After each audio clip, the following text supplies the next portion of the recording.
Electric vehicles, solar panels, smart thermostats, glass jars, glass Tupperware. If you are trying to live a more sustainable life with lower carbon emissions, this is for you.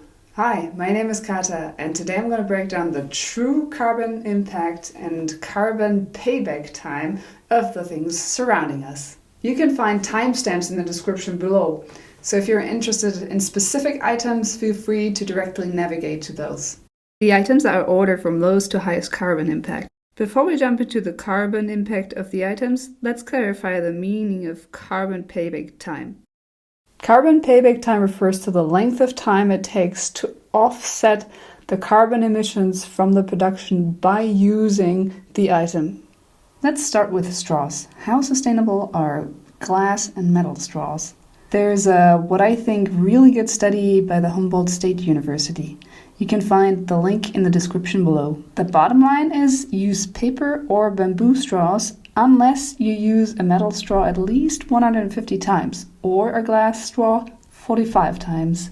I think they've done a great job breaking down embedded energy and CO2 payback time, even looking into their sources, material, production, shipping, and transportation for each category.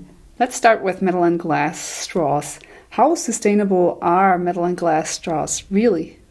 There's a study by the Humboldt State University. The bottom line is use bamboo or paper straws unless you use a metal straw 149 times or a glass straw 45 times. I think they've done a great job breaking down embedded energy and CO2 payback time, even looking into the different sources of material, production, shipping, and transportation for each category. Now, from the ancient days where we used to socialize at cocktail bars, you might know the feeling of seeing a plastic straw in your cocktail and thinking, I forgot to mention I don't want a plastic straw in my cocktail. To avoid that situation, you might want to consider wearing a no straw shirt. However, I wonder how long it takes to offset the carbon footprint of the shirt. Let's have a look at the real carbon footprint of food containers. In a study by the University of Manchester, it was found that a glass container has 12 to 64% higher impacts than the plastic and should have 1.3 to 3.5 times longer lifespan to equal the environmental footprint of the plastic containers. For those of you who want to dig deeper, there's a section where they break down various metrics for environmental impacts, such as primary energy demand, global warming potential, etc. Of course, there's more to using glass or metal for Tupperware. I'm looking forward to many years of glass. Let's move on to one of my favorites, solar panels. Every year, the Fraunhofer Institute for Solar Energy Systems publishes an update of the photovoltaics report. They found that PV systems in Northern Europe need around 1.5 years to balance the input energy, while PV systems in the south equal their energy input after 1 year and less. The high-level global comparison shows that the US and China have about the same energy payback time of less than a year. The energy payback time also only changes about half a year as we go from 36 to about 70 degrees latitude north. For those of you who are interested in the carbon emissions rather than the energy payback time, the multiplier between the two is actually pretty similar to what we've seen for other items.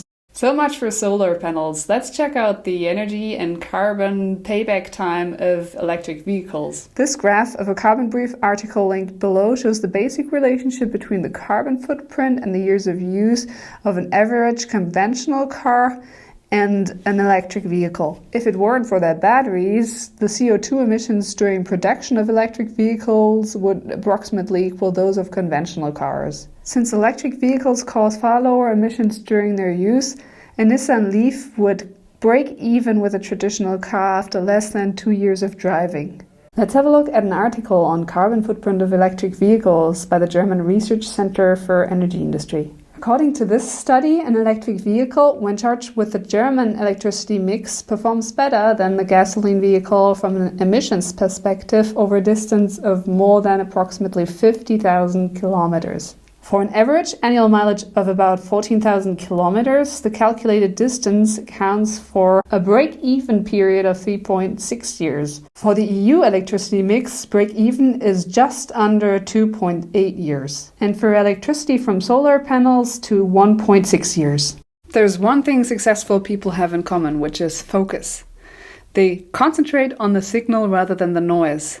So if you want to be successful in leading a more sustainable life, you need to focus on the major carbon impact sources of your life. You know, something that came up as I talked to scientists is the biggest choices that influence your carbon footprint are really the biggest life choices. It's, you know, what we eat, where we live, how we get around. We don't necessarily want to confront those big questions, and it's easier to think about, you know, well, paper or plastic. Right. But the flip side of that, you know, I was speaking with one scientist from the Union of Concerned Scientists, and he told me it's easier to make a good decision once.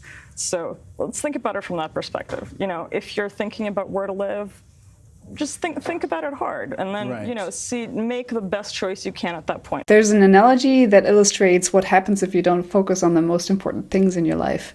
The mason jar is your life, the sand are the less important things, and the rocks are the important things of your life. Now, if you fill the mason jar, your life, with lots of sand, no rocks are gonna fit. So as we're already busy going about our daily lives and want to live a more sustainable life, we really need to pick those big carbon impact levers. Have you ever had a carbon break-even celebration? Me neither, but maybe that's a good idea. Let me know what your thoughts are on carbon impact on the things around us. And if you get value out of this, I'd very much appreciate if you could leave a like and hit the bell.